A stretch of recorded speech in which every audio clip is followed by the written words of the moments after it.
168ാമത്തെ ദിവസം അതിനുള്ളിൽ അമ്മ കയറിയിരുന്നു. 168ാമത്തെ ദിവസം. 365ാമത്തെ ദിവസം ഭാരതത്തെ ലോകത്തിന് സംഭാവന ചെയ്ത സന്യാസിമാരെ മുഴുവൻ ഇരുത്തിക്കൊണ്ട് ശങ്കരാചാര്യ സ്വാമിയെ പ്രതിഷ്ഠിക്കുവാൻ പറ്റി. അപ്പോൾ 3500 വർഷം എത്തിയാൽ, 3500 ദിവസം എത്തിയാൽ, 10 വർഷം എത്തിയാൽ എന്തായിരിക്കും ശ്രീശങ്കരപുരത്തിന്റെ അവസ്ഥ? നിങ്ങളൊന്ന് ചിന്തിച്ചാൽ മതി.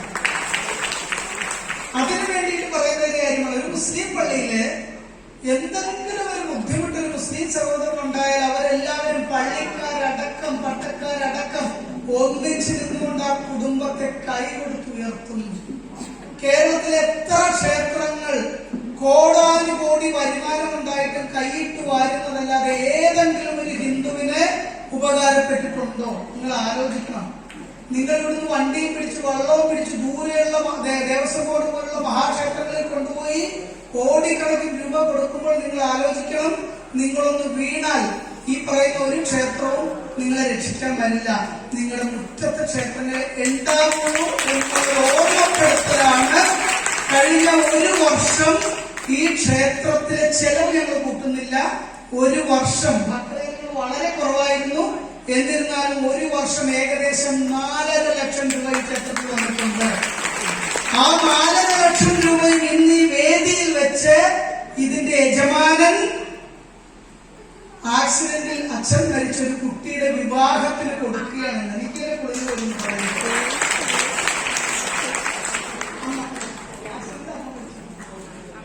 അമ്മ മരിച്ചൊരു കുട്ടിയുടെ 3 കുട്ടികളാണ്.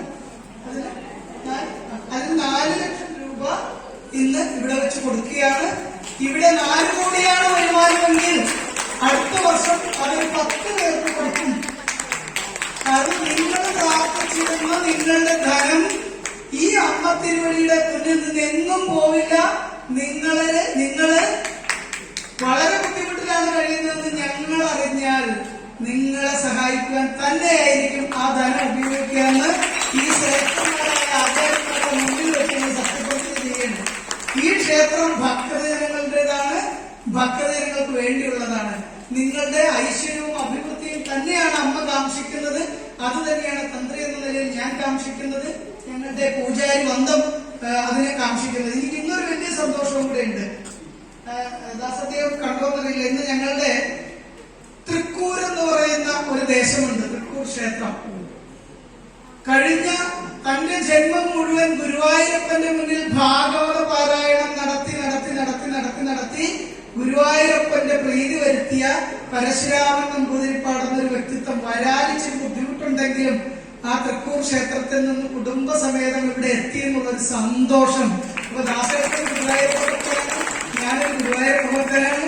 അപ്പോ അദ്ദേഹം ഇവിടെ എത്തി. അദ്ദേഹത്തിന്റെ ജന്മം മുഴുവൻ ഗുരുവായൂരപ്പന് വേണ്ടിയിട്ട് ഇങ്ങനെ ഭാഗവതവും സപ്താഹവും നടത്തിയിട്ടുള്ളതാണ്. അവിടെ ഇരിപ്പുണ്ട്. അവിടെ ഒരു ഷിർദി സായിബാബ ക്ഷേത്രമായിട്ടാണ് ഷിർദി സായിബാബ ക്ഷേത്രം, അതായത് സന്താനനാഗസായിയുടെ ക്ഷേത്രം വരികയാണ്. അടുത്ത വർഷം പ്രതിഷ്ഠിക്കണം. തന്ത്രി ഞാൻ തന്നെയാണ്. സാമ്പത്തികമൊന്നും ഉള്ളവരല്ല, പക്ഷേ ആഗ്രഹം കൊണ്ടും അമിതമായ ഭക്തി കൊണ്ടും അത് പ്രതിഷ്ഠിക്കുന്ന സമയത്തിൽ ഇന്നലെ അവിടെ കട്ട്ലോക്കായിരുന്നു. ഇന്ന് ഈ ചടങ്ങിൽ വന്ന് പങ്കെടുക്കുവാൻ ഒരു മനസ്സ് കാണിച്ചു. അത് ഞങ്ങൾക്ക് അദ്ദേഹത്തിന്റെ പ്രായം വെച്ച് നോക്കുമ്പോൾ അത് വലിയൊരു അനുഗ്രഹമാണ്. ഗുരുവായൂരപ്പൻ അത് മേൽപ്പത്തൂരൊക്കെ വന്നതുപോലെ ഒരു അനുഗ്രഹമാണ് ഈ വേദിയിൽ. അതും കൂടെ പറഞ്ഞില്ല എങ്കിൽ മോശമാണ്. കാരണം ഞാൻ അങ്ങോട്ട് ചെയ്യുന്നില്ല. അതായത് ഈ അബ്ദുള്ളയുടെ അടുത്തോട്ട് മല വന്നതുപോലെയായി എന്നാ പറയുക. അബ്ദുള്ള ഇങ്ങോട്ട് വന്നില്ല, മല അങ്ങോട്ട് പോകുന്നു അതുപോലെ. അവിടുത്തെ തന്ത്രി ഞാൻ ഏകദേശം 1 വർഷമായിട്ട് അവിടെ കയറിയിട്ടില്ല. അപ്പൊ നേരെ അന്വേഷിച്ച് ഇങ്ങോട്ട് വന്നതാണ്. അപ്പൊ എന്തായാലും അത് ആ ഒരു സാന്നിധ്യം കൂടെ ഇവിടെ ഉണ്ട്. ദാസേട്ടന് ആർക്കാണോ ആ ധനത്തെ, നമ്മുടെ ക്ഷേത്രത്തിന്റെ 1 വർഷത്തെ ധനത്തെ കൊടുക്കുക, ആ പേര് അദ്ദേഹം തന്നെ പ്രഖ്യാപിക്കും. വളരെ നല്ലൊരു കാര്യമല്ലേ? പുണ്യപ്രവൃത്തിയല്ലേ?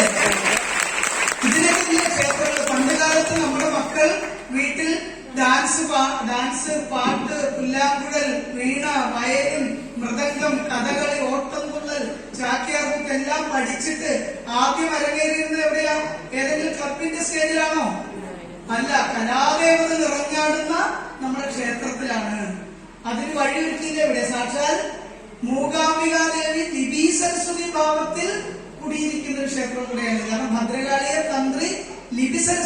ഭാവത്തിലാണ് ശ്രീ രാജരാജേശ്വരിയായിട്ടാണ് പ്രതിഷ്ഠിച്ചത്.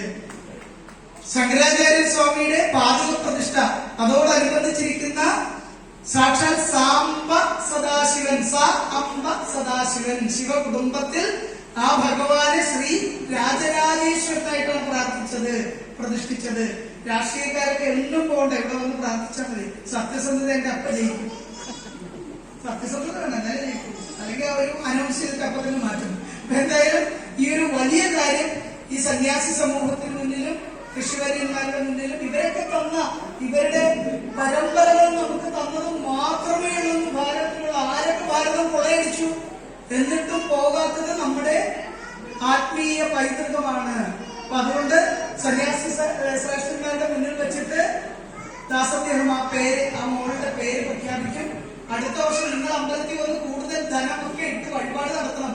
ഒരു കുമ്പിൾ പൂക്കളങ്ങൾ കൊണ്ടുവരണം. നിങ്ങൾ കൊണ്ടുവരുന്ന പൂക്കൾ കൊണ്ട് പൂവാക്കുന്ന പൈസ ഇവിടെ ലാഭിച്ചാൽ നിങ്ങൾക്ക് തന്നെ അത് ഉപയോഗമാകും. നിങ്ങളാരും ഐശ്വര്യം കിടന്നിട്ട് പൈസ തരില്ല. നിങ്ങൾ ആരോഗ്യത്തിന് ഇരിക്കാനായി ക്ഷേത്രം ഐശ്വര്യം